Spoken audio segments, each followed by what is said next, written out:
Camera off करो.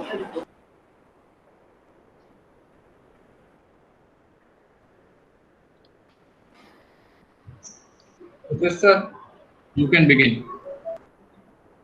Yes, sir. Yes, sir. Okay, fine. Hello, everyone. Good evening. Myself, Hutesh Bhaviskar. I welcome you all on today's webinar on topic Future of Skill. Our today's guest is Mr. Krishna Kumar. Mr. Krishna Kumar is a co-founder of Amazon between jeans and memes, life beyond hunts, harvest and hashtag. He was a feature in various magazines like Fortune India, Asian Age, Deccan Chronicle, and Huffington Post, also in Economic Times. He was a speaker at the Jerusalem Leaders Summit attended by Parliament from the European Union and senators from the US on the topic Why India Matters. He almost worked with the approximately 400 plus organizations in India and helped to hire them 700 plus professional over last 10 years. On behalf of Parallel University, I welcome Mr. Krishna Kumar sir for today's webinar. I welcome you, sir. Thank you. Thank you so much. Thank you, Hudesh, for the introduction. Welcome to everyone who is watching this, webinar through Facebook Live, through Google Meet. Just want to say hi to you. Before I go to the session, this is going to be taking something like 90 minutes and almost 60 minutes, 45 minutes of I want to tell you something on what I believe the future of skills are going to be like, and then the 15 minutes we can have some quick chat on what is going to happen. So having said that, I would like to tell you that I have a very special connection with Baroda because I was born in Baroda. And in fact, my father worked with the Bank of Baroda for almost 35 years. So very, very special connection. In fact, many of my family members, friends, all have made their living in the most industrial enterprise in Gujarat. And in fact, I've been a big fan of Gujarat for a lot of reasons, including our Prime Minister, including the reason that Gujarat is a very enterprising, very active entrepreneurial system out there. Even though I live in Cochin and Bangalore for most of the time, I travel, and in fact, I had the opportunity to visit Gujarat 4 years back, and be there in all those places. So just want to say that and feel special about your place, and I really send you some warm wishes from Kerala. Um, First of all, this is a very, very important subject which we are discussing today on the future of skills. As an entrepreneur, as a consultant, I've hired almost 7,000, not 700, 7,000 people over the last 13 years uh, to almost 400 organizations. And in fact, my team has been a great support, a great team in making this happen. So it's not just about me, it's about the team, the way they work, and the way they adapt. So the most important thing is that all the people I try to work with are the people who try to adapt to new things. So most of the time when we talk about adaptability, it's a very difficult thing because human brain really is working against adaptability, right? So if you want to adapt to something new, the brain would resist that because brain wants the path of least resistance. So if you understand medical science, and I'm sure that some of you are like from the medical background, the brain wants routine. Though we love happiness, though we love novelty, it wants to stick with something which we already know. It wants to stick with something which you're already comfortable with. So it's very difficult to break that and to become adaptable. So that's the reason why 90% of the people do not adapt, in favorable conditions, is that people feel even if I don't adapt, there is not going to be any problem with me. I'm happy, I'm leading a normal life, everything is fine. I'll tell you the reason. COVID-19 made many of us to adapt to new scenarios. There was a pressure, like there was no other pressure, like it was like forced on you, right? So it was not a favorable condition to us The lockdown happened, we adapted. Online learning came, we adapted. Working from home came, we adapted. It is not something which happens during favorable conditions. So adaptability happens. We adapt to new things when there is no other choice. When we have to adapt, we are forcefully adapting to something. So while I talk about future of skills, I want you to take you through a very structured way of understanding what those future skills are. You look at traditional careers, like the long-term careers. So somebody joining an organization and then retiring from the same organization. My father did that. He joined the bank almost when he was 18, and he got retired. He took a voluntary retirement at the age of 55. All these years, he never thought about any other organization. Similarly, a generation of professionals, a generation of our parents worked in one single company, worked there for a long period of time, worked or set up one business, made it their lifetime business, and went on forever. So I want to tell you something, that those long-term careers are gone. The lifespan of even companies are like less than 5 years right now. In fact, when you start up a company, you invest your money, you invest your time, you intensely work on something, you try to increase the valuation, you try to make sure that there is some value for the platform, you try to sell that, make some money.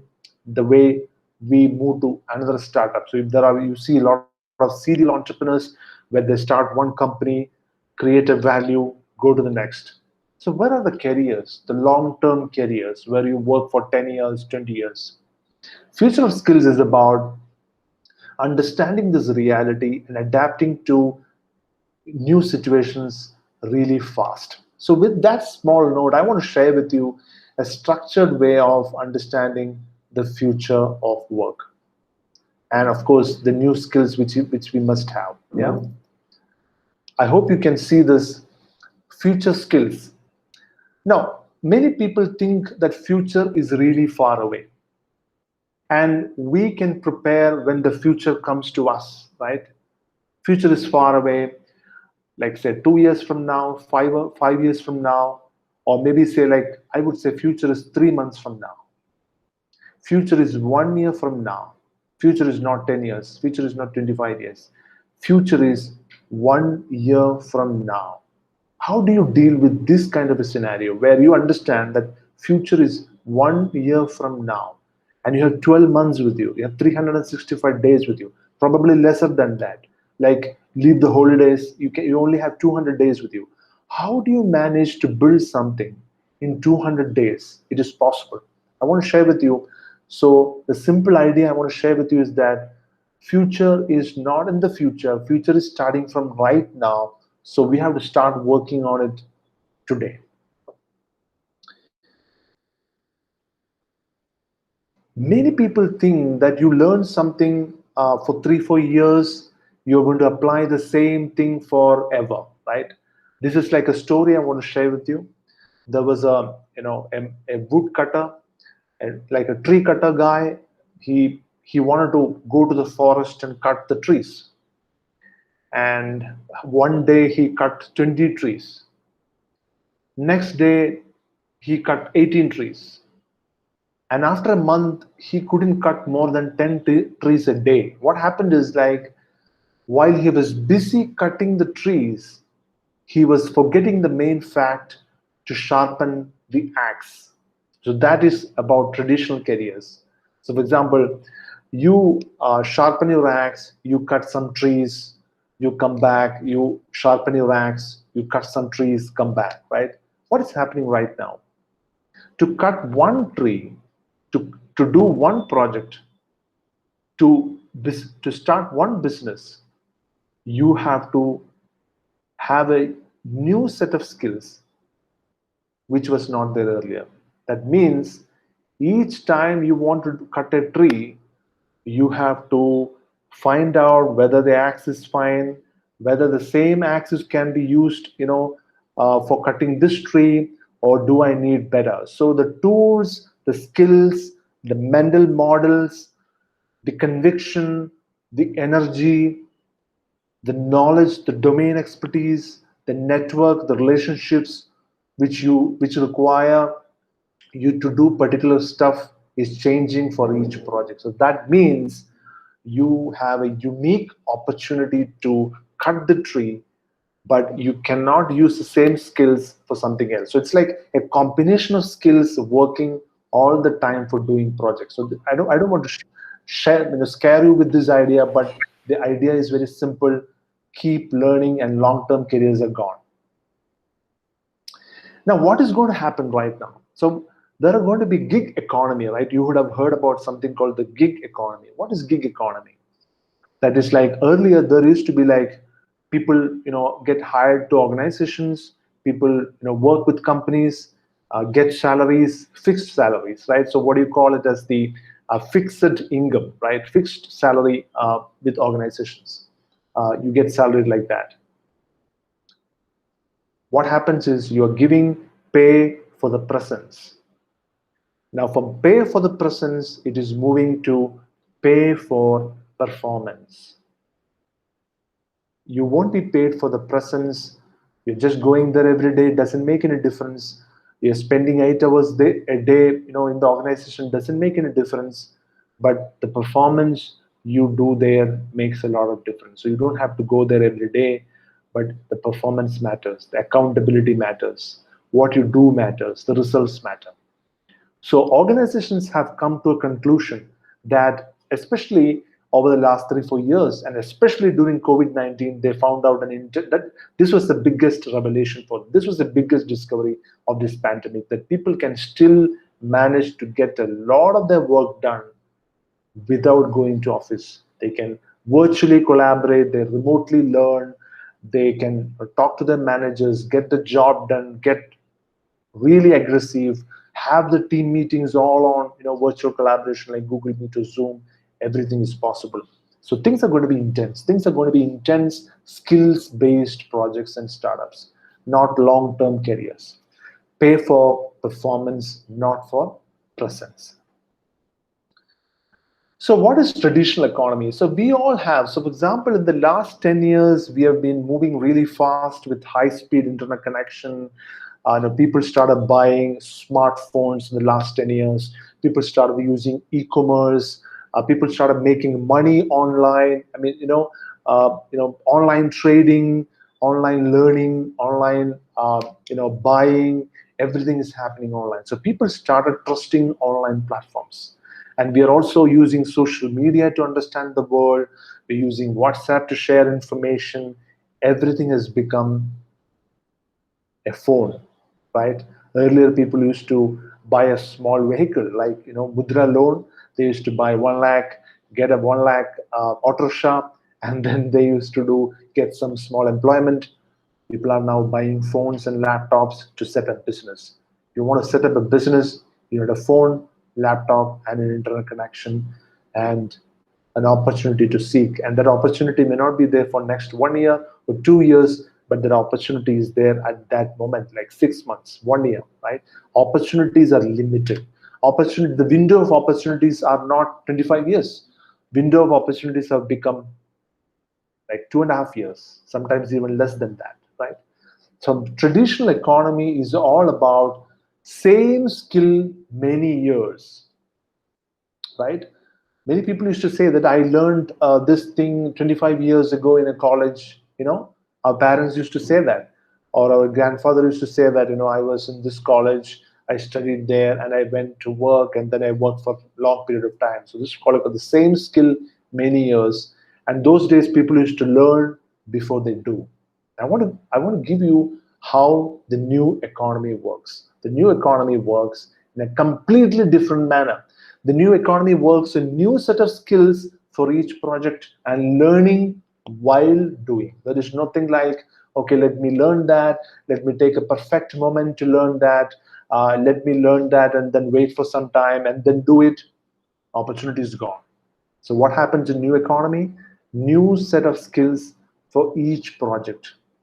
Learning while doing. And while we do, we make mistakes. It's okay. All the time what happens is Failure has been something which we never ready to embrace. If you're not ready to embrace failure, new economy is going to be very disappointing for you. Unless you have at least 5 failures before 25 years, you're going to be 25 maybe in another 2 3 years. Before 25 years, before you become 25, okay, you should face at least 5 failures, and that's going to really be a strong foundation for you to grow to the next level. Instead, what happens is people avoid failures, people don't learn, people say that let me delay my failure so that I can fail at 30, I can fail at 35. No, fail early. And when you fail early, you learn a lot of things during that stage period of time. And nothing like failure can teach you something significant. Success cannot teach you anything. Success can make you an arrogant person, but failure will make you humble. Failure will exactly tell our vulnerabilities, is a brutal form of self discovery. Okay, so the new economy is for the people who are ready to fail every day. People who are ready to fail every day. People who are ready to experiment every day. People who are ready to rapidly learn things every day. People who are ready to do something and then do trial and error. Right? Have you heard trial and error?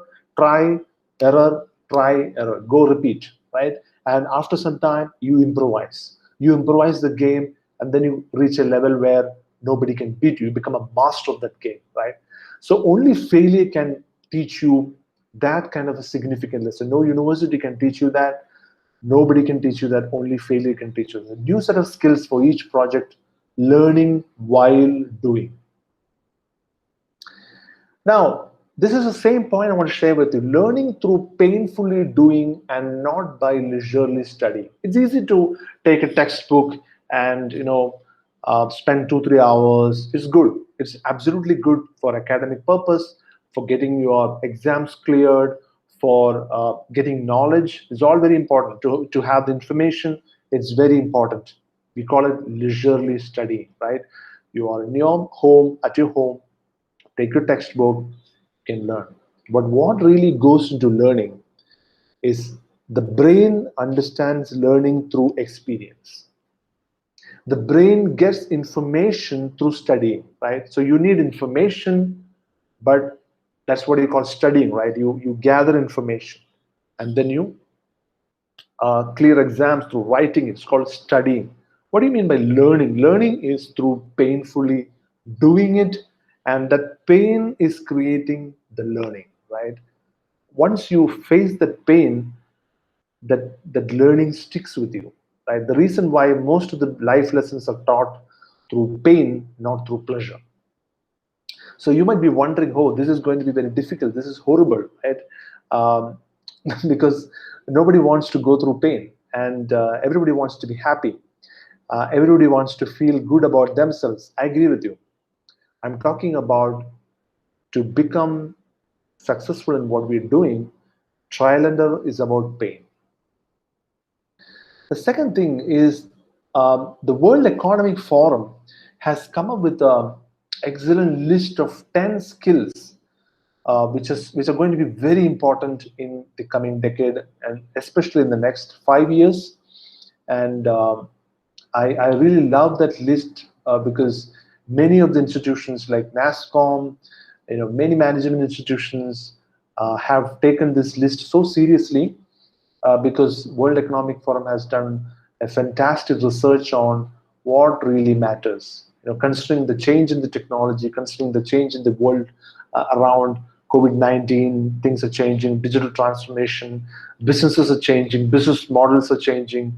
These 10 skills really, really matter. I'm going to share with you those 10 future skills, and we have almost like 15-20 minutes to share that, and after that we have a quick question and answer session. The number one skill: analytical thinking and innovation. Many people just repeat doing what they have been doing all the time. They don't think, they don't pause, they don't reflect, they just repeat, right? Just like in a factory. In a factory, what happens is that there is a set process and an input is given and it goes through a process, it comes out as an output, on the other side of the factory. But human mind innovation doesn't work like that. Human mind is not a factory. Human mind works like think, do, pause, reflect. I forgot to add one more thing into it, and rest. Human mind needs rest. If you look at a 20-minute power nap you take in the afternoon, you wake up and then you have some idea, you have a solution for a problem which has been nagging you for some time. That's because you gave rest to your brain and think, do, pause, reflect. You have to think. Before you do something, think about it. It is not to discourage you from not doing it, but to think about it rationally, not emotionally. And then when you do it, you just pause for a moment and say, hey, what I have been doing, am I doing it in the right way? If somebody else is doing, how would they be doing? If I am better, how would I be treating this same project, right? And reflect. Try and understand what could have gone wrong, or what could have made this same project much better. If I could use more time to do it, if I could use more energy to do it, if I could use my better relationships, contacts to make the project much bigger. Thinking makes things better, right? So it's not just about repeating the same thing, right? It's not factory. The human brain works like think, do, pause, reflect, rest, and not just repeat. So why is this so important? The skill of thinking is so important. I'll come to the next one. So innovation is about new discoveries, isn't it?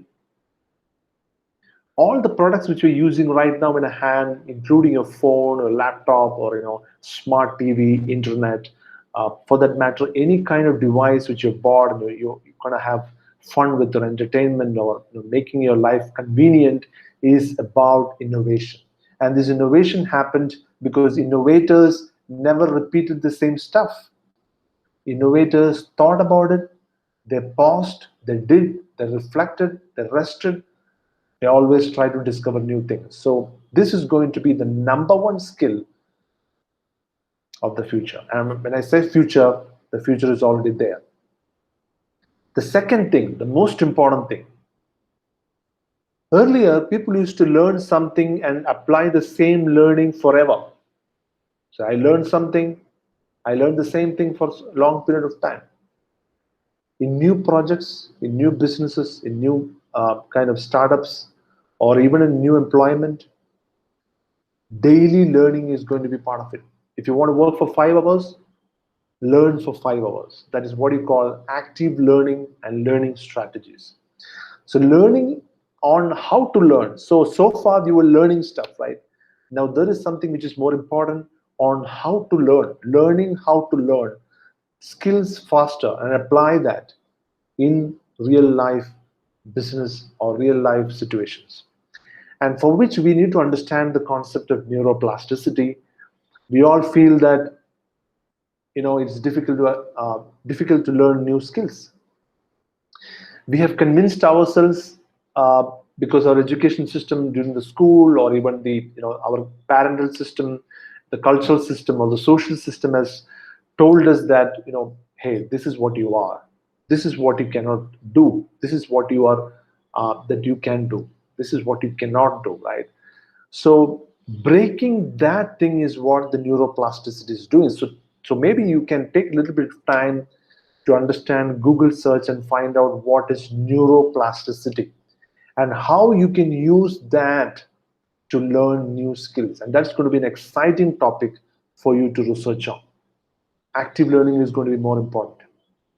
In most of the MBA programs, in most of the like even the IITs and IIMs, and for that matter, all the colleges are now actively promoting online learning, doing massive open online courses. By the time you finish an MBA, what happens is it is not just of the university curriculum, it is also about 10 courses which you have done through course platforms like edX, Coursera, Udemy, Udacity, things like that.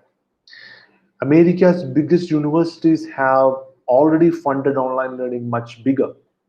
They are giving big courses free of cost. Management courses, engineering courses, medical courses, all through online learning. And how many of us are investing our 2 hours per day in learning online, in meeting peers which are far away? Now we have people around us who are like our study peers, so study mates. You can have study mates in the US, you can have study mates in the Ukraine, you can have study mates anywhere. Active learning is going to be a big skill, and this is a skill which you have to acquire, because you need to know how to learn a new skill as fast as possible. Friends who work in technology industry tell me that they learn coding at night and then go code in the morning.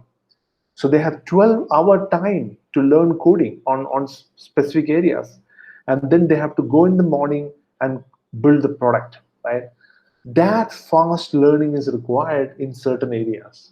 So learning is going to be a constant thing in the future, and how to learn a new skill is going to be a big skill now.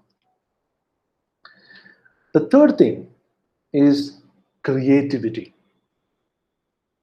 If you look at creativity, you see a lot of creative stuff going around in entertainment, in education, in areas. I mean, like in entertainment industry, creativity thrives. In education itself, creativity thrives, right? Originality, like that means you are what you are. You're not imitating anyone. You are what you are. And the initiative, right? Doing new things really matter. You make creative connections between two different ideas, combine those ideas, and create a new idea. And that idea is what you call as a creative idea. You combine two different things and created a new idea. And it's original, it is not copied, it's like something which you thought of, and then you're taking the initiative to do it. Imagine a lot many people are coming up with interesting YouTube channels, interesting video content production, music albums, content production on training. You have amazing content on recipes, interesting, entertaining stuff. All is an expression of human creativity. And creative people can actually solve problems much faster than other people because they always look at creative problem solving. And where is creativity required? When there are very less resources, creativity becomes the best companion for you. You don't have the money, but you want to start a company. How do you become creative? You try to see what is there with you and use those resources to start that venture. So you're not saying that you don't have the money as an excuse or you don't have the time as an excuse. You go find out the available resources and start what you want to start. So there is no excuse of, hey, I want this, it is not there, things like that, because things are going to be much more challenging in future, considering that we need to be more creative in using our resources and organizing it. The other one is like the technology design and programming. And I'm sure that there are a lot of engineers who are watching this, also from different streams. And if you really look at it, this is a world of products. Most of the Indian industry technology companies are moving from the usual services or outsourcing business to building strong products. In the last 5 years, we have seen a lot of companies in the Indian IT scene building products. And products require a different kind of thinking. It is not about becoming an outsourced professional. A product needs creative thinking. It requires design thinking. It also needs you to understand powerful coding. I mean, the new languages in application development, DevOps, cloud computing, things like that. So if you start building those skills right now, I think definitely the next 1 year, 2 years, you can find a clear path to growth in that industry, and that's going to really help you in building a strong career as well. So technology design and programming is big time. Now comes the next skill. I hope it's not boring you because there is 10 skills which I want to share with you before we go to the question answer session. These are very important. I want you to write it down if possible. Google search more about it. Learn the difference between each, and also see how it can be applied to your life, to your study, to your learning, to your business. Okay, so if you look at critical thinking, human beings are like heavily biased about many things. If you really look at it, there are 200 cognitive biases which the human beings have. And these cognitive biases are not really helping the human decision making because our decisions become really wrong when we are biased to something. So, understanding the cognitive biases and learning how to avoid stupid decisions. So, most of the time, most of the programs are focusing on how to succeed. Okay, 10 steps to become successful, 10 steps which you can do to succeed. I would say before doing all those things, you have to learn how to avoid taking stupid decisions. Most of our life, you know, can be really successful if we don't take stupid decisions. So, critical thinking is about understanding our own biases, analyzing it, and seeing what is good for me. And you have to take the decision. No one else is going to take the decision for you so that you can avoid stupidity in our decisions. So, when I say stupidity is very important because most of the people focus on being brilliant, being the best. No, even the best people make some stupid decisions because and that ends up, I mean, that creates a lot of ruckus in their life, right? So smart people need to be very clear on taking decisions which will not harm them, and that can happen only through critical thinking. And this is an important skill which is going to help you because why is critical thinking important right now? Because there is too much of information overload. We are not lacking any information, we are having too much of information, and this information is not something which our brain can manage. This is what you call the cognitive load management, right? You see that there are certain container lorries which cannot manage more than 1,000 1 ton. If you try to put 3 tons into it, the tire goes flat, isn't it? Same thing happens with information. So this is an era of information, and if you're reading too many WhatsApp messages, too many social media posters, too many entertainment videos, too many crap on the internet, too many memes, too many trolls, this is too much of information overload, and this sometimes information is wrong, and that means a wrong overload of information. So to beat this, you need critical thinking. You need to pause that. You need to say that I don't need to see all these things because I have things to focus on, right? So this skill is going to be very important in the digital era. Now comes the complex problem solving. Now, if you really look at the large problems which you see in the world requires complex problem solving. Say, for example, climate change. What can you do about it? Right? Poverty of your, for example, in your district there is poverty. How do you do it? So it's like a large problem, and it requires a lot of thinking and action. So now most of the problems which we are going to face in our life are not going to be the problems which you've seen earlier.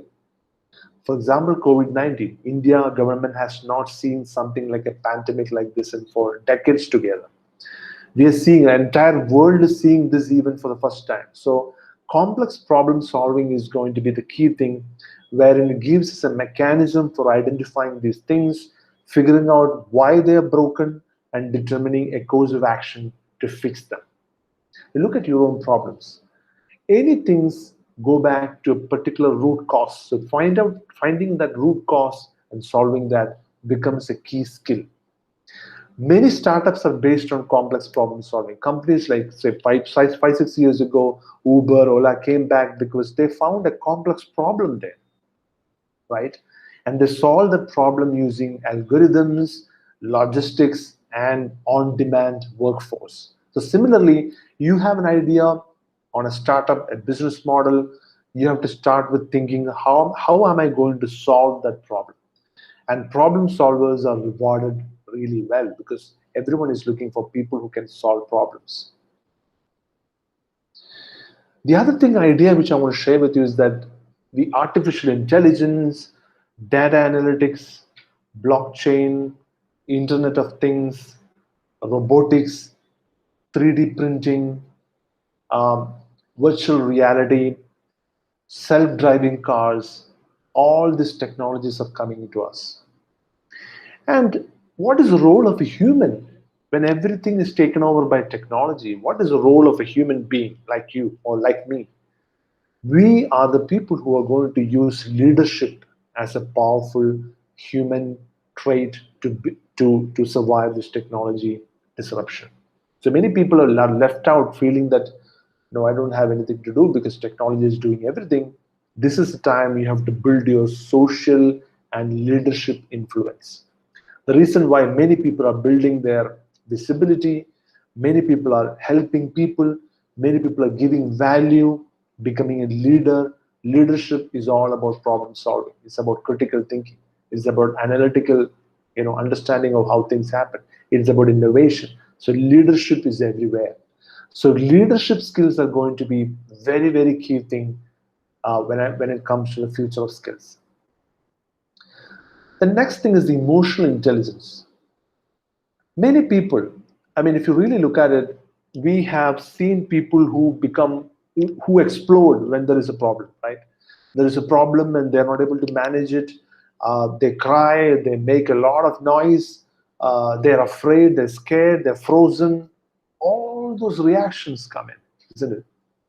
Emotional intelligence is about self awareness and navigating people's emotions to extract the best from them. So you must know what kind of people are you dealing with, how to deal with them, what makes them happy, what makes them motivated, what makes them greedy, what makes them irrational.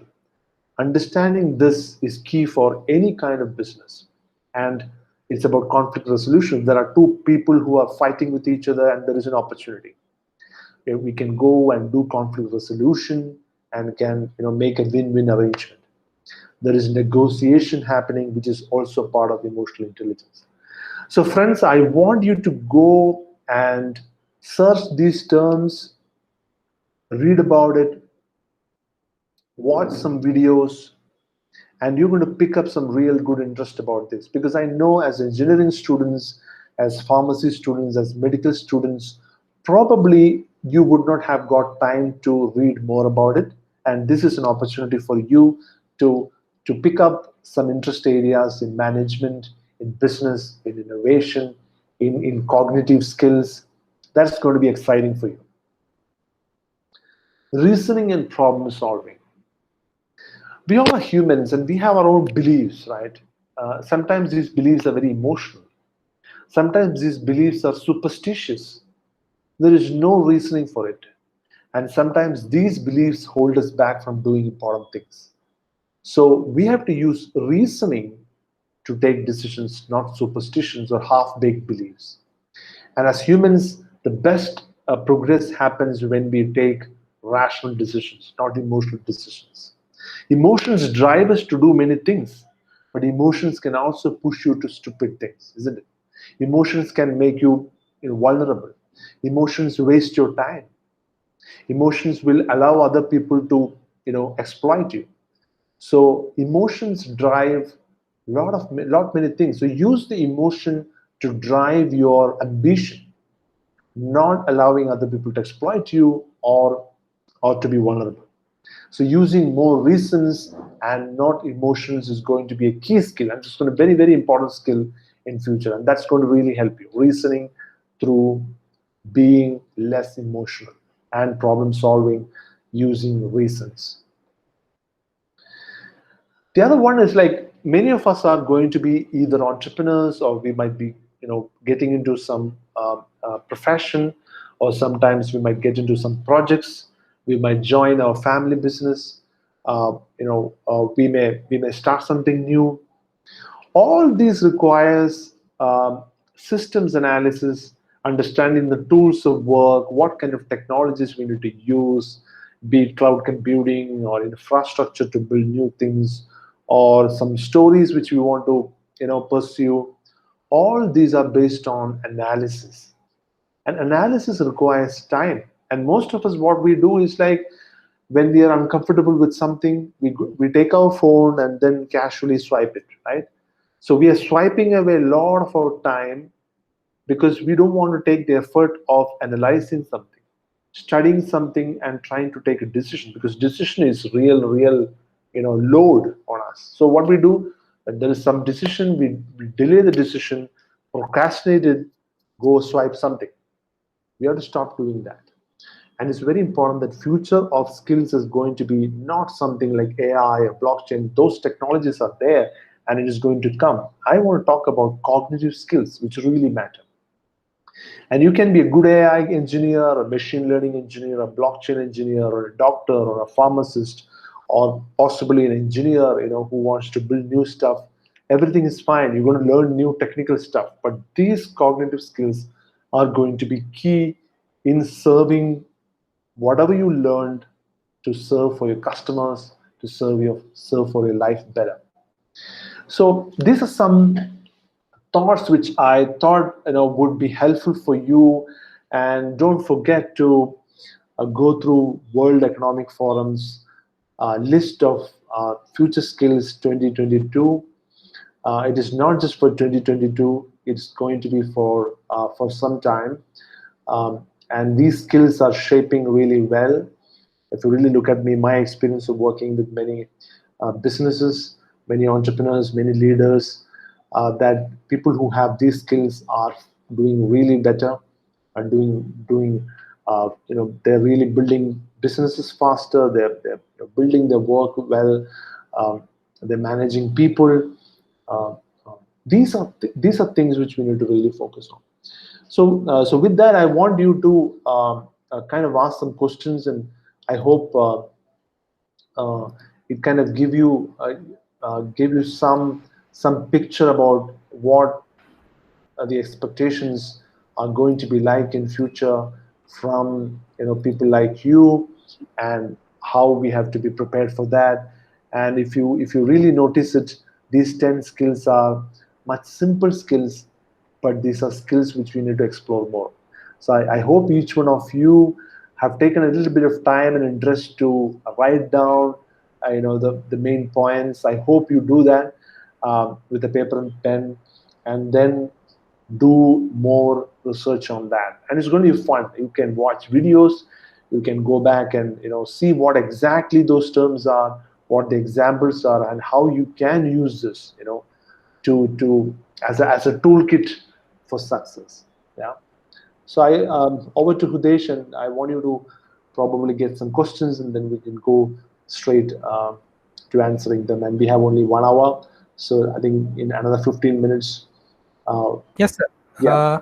Sir, before going to the questions, I can you just tell us about your book that Oh, sure. yeah. Great. Thank you so much, Hudesh, for putting that.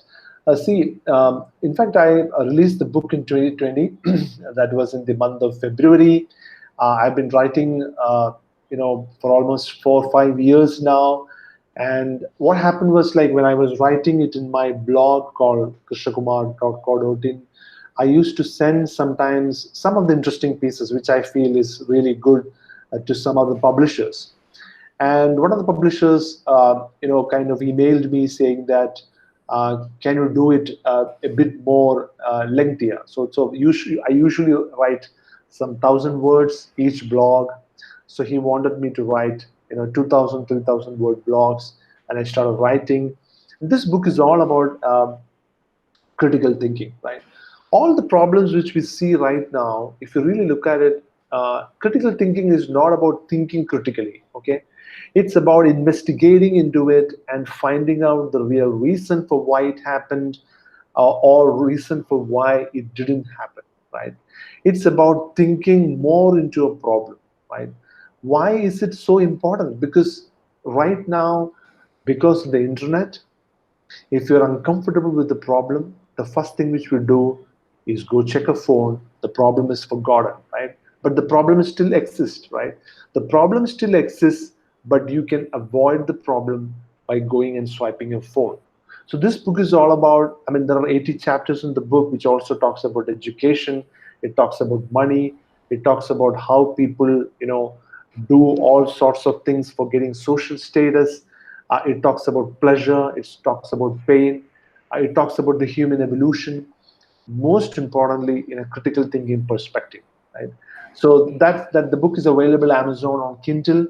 The paperback sales is not resumed because of the COVID-19. We don't want to send physical copies right now, so it's available on Kindle. I hope you check it out, and um, hope to get some feedback from you after you go through and read it. Thank you so much. Yes, yeah. Okay. So the question is, what is the success mantra for startup in your point of view?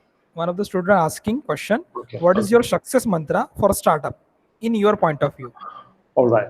So, in my point of view, I think it's important to have a very good team, because most of the time we try to do many things alone, and very less people can actually work alone.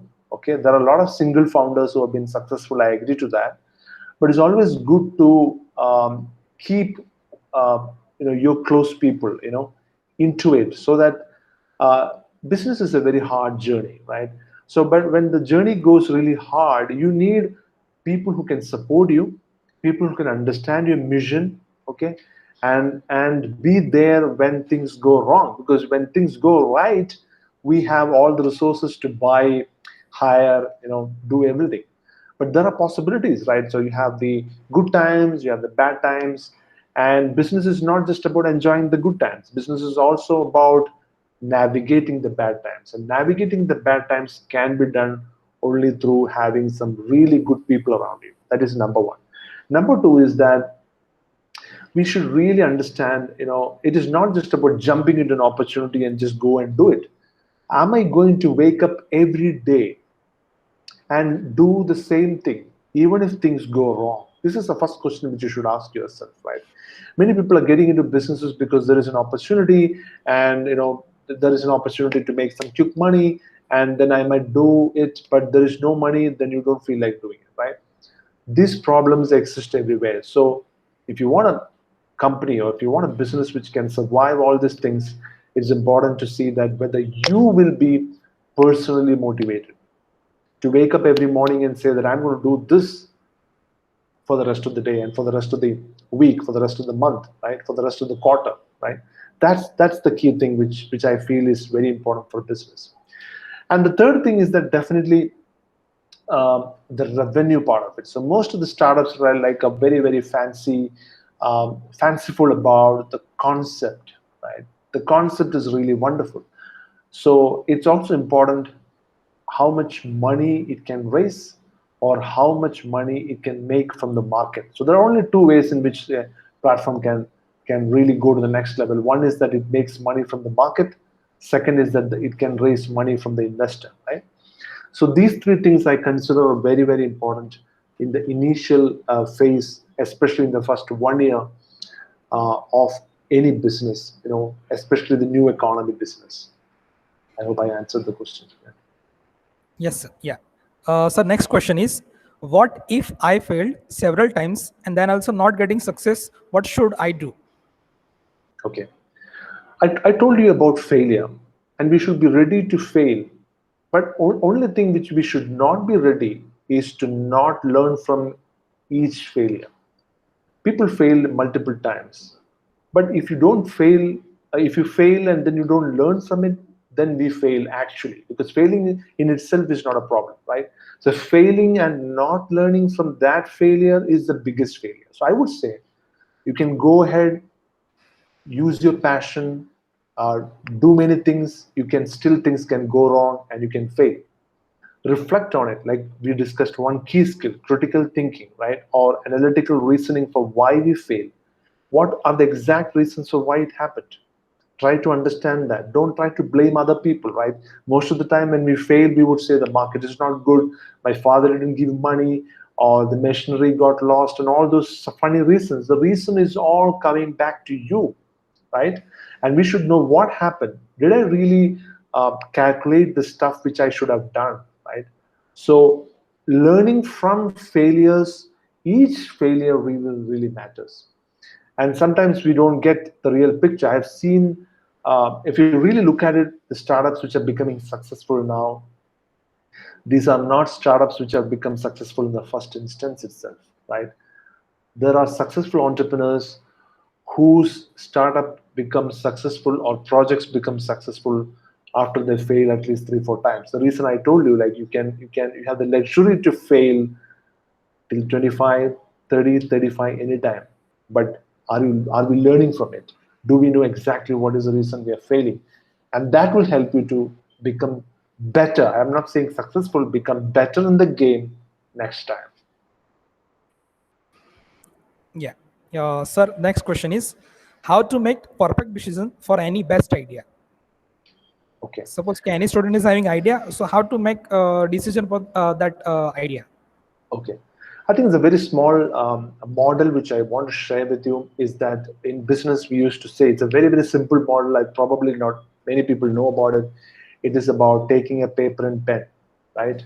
Why we should take a paper and pen when we want to take a decision? Leave your phone aside. First, leave your phone aside. Take a paper and pen and say, what are the strengths of my idea? What are the core strengths of my idea, right? So you would say like, I know how to do it. Okay, that's a good strength. Right? I know people who can buy the product. Okay, that's a good strength. Right? I know there is no competition. Okay, that's a good strength. Now, what about weakness? Weakness is that the margins are not so good. So you have to write that margins are not so good. Right? Or you should say that the weakness is that I'm a bit lazy. You should write down I'm a bit lazy, right? I have other things also to do along with this, so that's a weakness.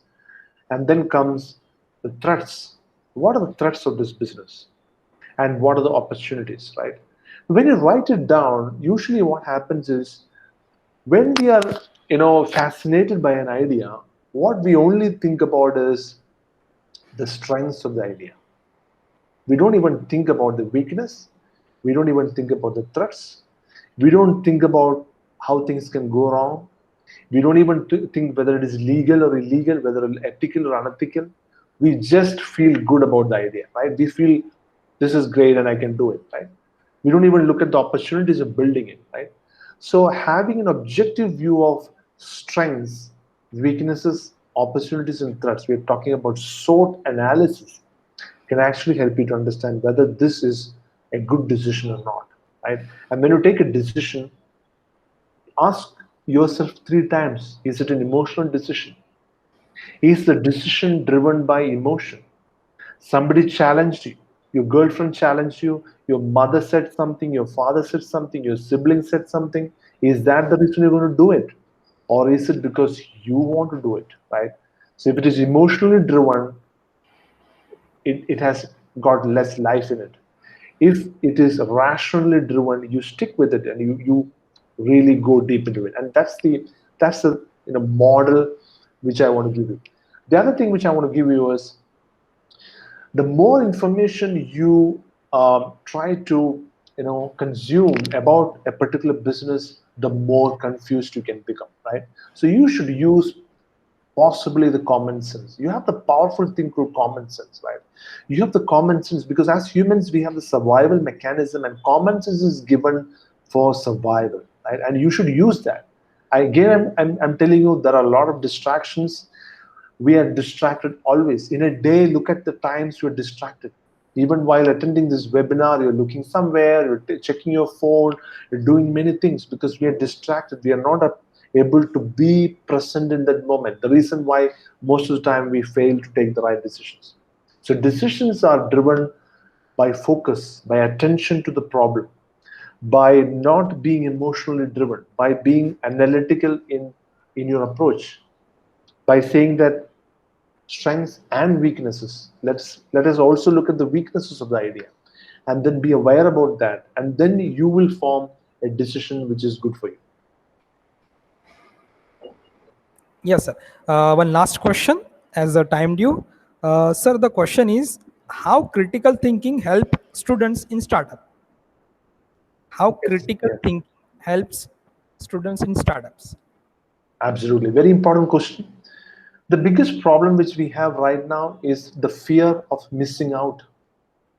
All the time we read news, we feel I am missing out on something. People starting businesses raising 10 crores funding, we feel we are missing out on something, right?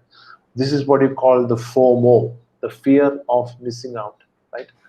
If you always feel that you are missing out on something, you always feel comparison, comparing your lives with others, that's not going to really help you. So critical thinking is about how to use your context. Your context is so unique. It's like your permanent. It's like your PAN, right? You don't have a PAN which others have, right? You have a unique PAN number, permanent account number of income tax, right?